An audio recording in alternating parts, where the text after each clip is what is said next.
सभी को नमस्कार।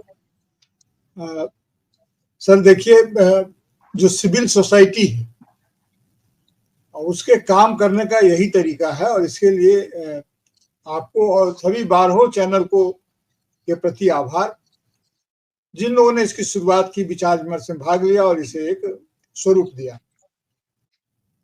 क्या होता है कि जो ये कोऑर्डिनेटेड प्रोग्राम है लेकिन ऑर्गेनाइज्ड नहीं है, तो अनऑर्गेनाइज्ड कोऑर्डिनेटेड प्रोग्राम ही सिविल सोसाइटी की जान हुआ करती है। इसमें जो कोऑर्डिनेशन इंपॉर्टेंट है, नॉट ऑर्गेनाइजेशन नहीं।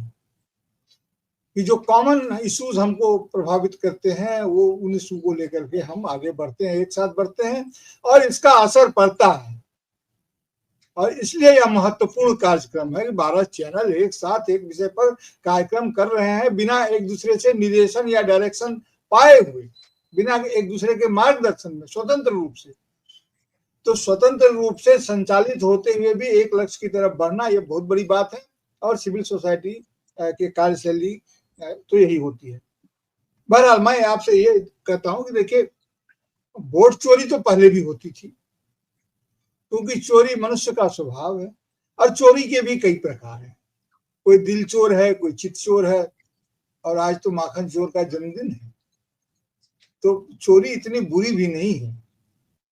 कुछ छिपा लेना, कुछ रख लेना, फिर दिखा देना, बतरस लाल लाल की मुरली रही लुकाए, पुरानी परंपरा है। विनय सर जानते हैं, लेकिन विनय सर की खासियत यह है कि सिर्फ इनका चश्मा मुस्कुराता है, ये नहीं मुस्कुराते हैं ऐसे अवसर। तो जो भी हो, मेरे कहने का आशय ये है कि चोरी पहले भी होती थी, ऐसी बात नहीं कि चोरी नहीं होती थी, लेकिन फर्क क्या है वोट चोरी में और इस समय की चोरी में। चोरी पहले जो सामाजिक रूप से वर्चस्वशाली लोग थे, जो वर्चस्वशाली समुदाय था, जो गिरोह था, गैंग था, वो करता था। हाँ, राजनीतिक सह भी उसको मिलता था शुरू में, लेकिन जो अच्छे राजनेता होते थे वो दांतों तले उंगली दबाना, जो मुहावरा कहते हैं ना, कि उनको जब पता चलता था कि उनके समर्थकों ने भी ऐसा किया है तो वे दांतों तले उंगली दबा लेते थे कि अब इसका मैं क्या जवाब दूंगा। इतनी नैतिकता थी। तो वो करते थे और वो उसका रोकते भी थे, बाद में सह देने लगे, समर्थन भी करने लगे और आकांक्षा भी रखने लगे कि मेरे पक्ष में वोट चोरी हो जाए। और इस तरह से धीरे धीरे आपराधिक तत्वों का वर्चस्वशाली समुदाय एक आपराधिक समुदाय में बदलता चला गया, उसके संगठन बदलते चले गए, जिसे हम कई नामों से जानते हैं। आप चाहें तो इस पावन अवसर पर मैं कह दूं, वो अवसर ब्राह्मणवाद कहें, पुरोहितवाद कहें, जो भी कहें, उससे संपोषित शक्तियां थी और यह कहे जाने की जरूरत है। और भारतीय जनता पार्टी ने इसी शक्ति को अपनी पूंजी बना ली। आज जो वोट चोरी होती है, वो वोट चोरी, उसका चरित्र बिल्कुल बदल गया है। आज वो सामाजिक वर्चस्वशील समूह या वर्चस्वशाली समूह के समुदाय के सदस्य नहीं करते, बल्कि राजनीतिक पकड़ बना चुके। आज यह राजनीतिक शैली में इस चोरी को बदल दिया गया है।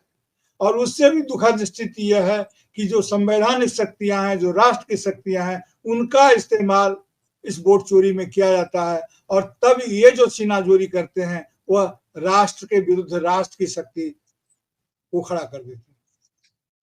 आखिर मनुष्य के अलावा राष्ट्र क्या हो सकता है। तो इसलिए जब सुप्रीम कोर्ट में ये मामला गया और न्याय योद्धा राहुल गांधी ने इसकी लड़ाई लड़ी, आज से नहीं लड़ रहे हैं, अकेला एक शख्स सबों को संयोजित करते हुए जिस ढंग से इस मुद्दे को उठाया, ये बहुत महत्वपूर्ण शब्द है न्याय। क्योंकि न्याय की गुणवत्ता, न्याय हर किसी को चाहिए। न्याय के लिए हम ईश्वर की आराधना करते हैं। हम ईश्वर से क्या मांगते हैं? जो सच्चा आदमी होता है वो न्याय ही तो मांगता है। और आपको जानकर आश्चर्य होगा कि कुछ स्थानीय न्याय प्रभु ऐसे होते हैं हमारे इलाके में, समाज में, जो तथाकथित तरीके से, अपने तरीके से न्याय करने के कारण ही देवता के तरीके पूजे जाते हैं। आपके शहर में भी हैं और हर शहर में भी होते हैं। हर शहर का एक शासन का एक अधिकार, शासन का एक छाया गुंडा तत्वों से तय होता है। वही न्याय करता है वहां। जो काम थानेदार और पुलिस नहीं कर सकता है, वो गुंडा तत्व 24 घंटे में वो कर देगा। वो चाहेगा तो हासिल करवा देगा। ये अच्छी बात नहीं है। लेकिन ये हकीकत है। हमारे इलाके का कौन इसको बोलते हैं कि बंगाल मस्तान बोलते हैं हम लोग, तो जो लोग मस्तान तत्व है, कौन ऐसा तत्व है वह निश्चित। और इसके कई सिविल वर्जन भी हैं, अच्छे वर्जन भी हैं, उस पर कभी बाद में अगर चर्चा होगी तो करूंगा। अभी सिर्फ इतना कह रहा हूं कि न्याय हर किसी को चाहिए, और न्याय के कारण ही ईश्वर भी पूज्य है, अन्याय के कारण नहीं।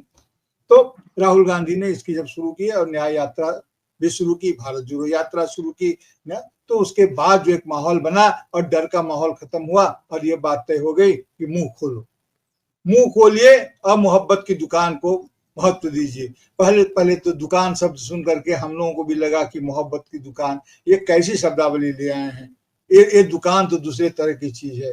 लेकिन बाद में धीरे धीरे इस शब्द का अभ्यास भी हो गया और लगता है कि उन्होंने नई शब्दावली दी दुकान का, यानी कि आप हाँ संतुलन हो, देने और पाने में संतुलन हो, वही जगह दुकान है। जहां दोनों तरफ संतुलन है उसी का नाम दुकान है। आप जितना देते हैं उतना पाते हैं, जितना पाते हैं उतना ही देते हैं, और बीच में एक संतुलन और मुनाफा के लिए जगह हो सकती है। तो हम इस तरह से उन्होंने जो नाम दिया वो अब लगता है कि सार्थक ही है। तो अब ये तो हमारी घरेलू परिस्थिति है। सुप्रीम कोर्ट के पहले जब ये केस गया और ये बिहार से हुआ, जाहिर है कि कोई चीज जहां से शुरू होती है वहां से उसका महत्व होता है। बिहार को इस तरह के राजनीतिक संघर्ष की प्रेरणा रही है। लोग अक्सर कहते हैं कि बिहार के लोग राजनीतिक रूप से बहुत सचेत रहते हैं, बहुत जागरूक होते हैं।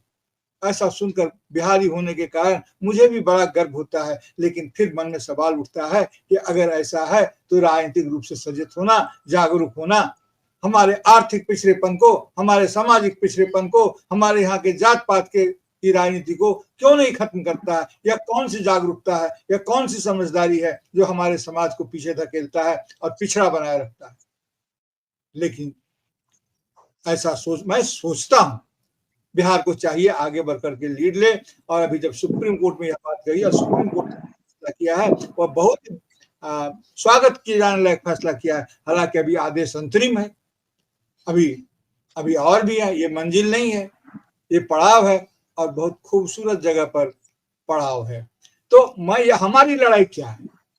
हम जो पत्रकार हैं या जो पत्रकार नहीं भी रहे हैं लेकिन जो इसमें शामिल हैं, तो उनकी लड़ाई क्या है? कोई प्रोफेसर हैं, कोई जर्नलिस्ट हैं, कोई दूसरे वकील रहे हैं, कोई दूसरे काम से प्रयासों से आए हुए हैं, कुछ अफसर रहे हैं।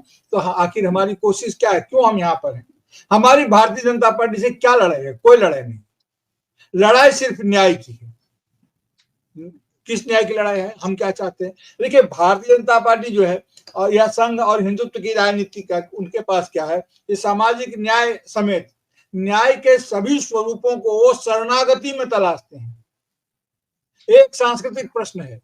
अभी भी एक सज्जन ने कहा है कि वो पुनर्संस्थापन करते हैं, भारतीयता का पुनर्संस्थापन कर रहे हैं आरएसएस की प्रशंसा करके। राष्ट्रीय स्वयंसेवक संघ ने आजादी के आंदोलन में भारतीयता को पुनर्संस्थापित किया।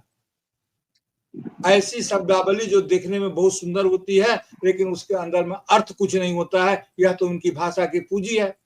दो सार्थक शब्दों से एक निरर्थक शब्द बनाया जा सकता है।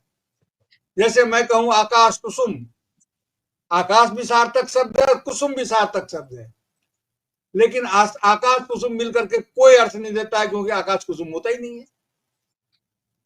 बलतो व्याघात बोलते हैं इसको, दर्शन की शब्दावली में सर आप जानते हैं, बोलते ही अपना खंडन कर देता है। जैसे बंध्यापुत्र, बहुत मनोरम बंध्यापुत्रम, इस तरह के श्लोक सुनाए जाते हैं। तो वो शरणागति में ही न्याय के सभी स्वरूपों की तलाश करते हैं। जब बोला जाता है इमाम एकं शरणम ब्रज, मेरे शरण में आ जाओ फिर तुम्हारे सारे पाप भूल जाएंगे। या फिर रामायण में भी कहा गया है कि बाली जब भेद खुल गया तो अचल करहु तन राखहु प्राण, आप बाली कहा सुन कृपा निधाना। बाली को उन्होंने बताया कि तुम अपना प्राण अचल रखो, जब उनको लगा कि दोस्ती इससे भी हो सकती है तो अधिक ताकतवर है, तो बाली ने कहा। तो न्याय के हर को ये शरणागति में देखते हैं, और हम न्याय को शरणागति में नहीं, चित्त की भय शून्यता में देखते हैं, मस्तक के ऊंचा होने में देखते हैं। इसे हम किसी की कृपा का प्रसाद नहीं बल्कि अधिकार की उपलब्धि मान के चलते हैं। न्याय के लिए हमारी लड़ाई इस न्याय के लिए। तो नागरिक समाज के सदस्य होने के नाते, सिविल सोसाइटी के सदस्य होने के नाते न्याय के सभी स्वरूपों को हम शासकों के द्वारा सुनिश्चित किए जाने और करवाए जाने की लड़ाई में हम शामिल हैं। शासक ये हो क्या शासक दूसरा है, हम राजनीति नहीं करते, हमें मंत्री नहीं बनना है, हमें कोई, लेकिन हम यह चाहते हैं कि न्याय के सभी स्वरूपों को शासक सुनिश्चित करे, उसके साथ खिलवाड़ न करे और राष्ट्र की शक्ति, हमारी दी हुई शक्ति का इस्तेमाल हम ही पर न करे, जनता की शक्ति का इस्तेमाल जनता पर ही न करे। इस दृष्टिकोण से मैं आप सबों का धन्यवाद करता हूं कि इस कार्यक्रम को coordinated, unorganized but coordinated program में आपने मुझे शामिल किया और मुझे भी कुछ कहने का अवसर दिया। आपकी शब्दावली में कहूं तो इसमें मेरी भी कुछ सुविधा डालने का मौका मिला, इसके लिए आपका जितना आभार व्यक्त करूं कम है। शुक्रिया।